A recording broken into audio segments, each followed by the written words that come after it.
Let's make healthy breakfast today.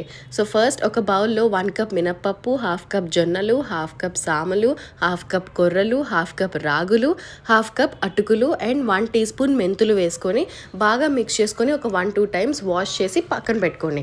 దానిలోనే కొంచెం water వేసుకొని 7-8 అవర్స్ పాటు సోక్ చేయడానికి పక్కన ఉంచేసి దాని తర్వాత సోక్ అయినాక మనం దోశ బ్యాటర్ ఏదైతే ప్రిపేర్ చేసుకుంటామో అది ప్రిపేర్ చేసుకొని ఓవర్ నైట్ ఫర్మెంట్ కోసం పక్కన పెట్టుకోండి.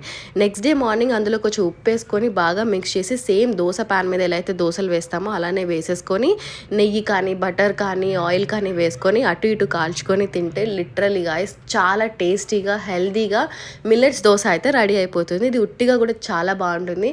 చట్నీతో తినచ్చు, కారప్పొడితో తినచ్చు, చాలా అంటే చాలా టేస్టీగా ఉంటుంది. అప్పుడప్పుడు ఇలా హెల్దీగా కూడా తినాలి కదా. సో కంపల్సరీ ఇది ట్రై చేసి మీకు ఎలా వచ్చిందో కింద కామెంట్ సెక్షన్లో చెప్పండి. అండ్ ఈ వీడియోని లైక్ చేసి షేర్ చేసి సబ్స్క్రైబ్ చేసుకోండి.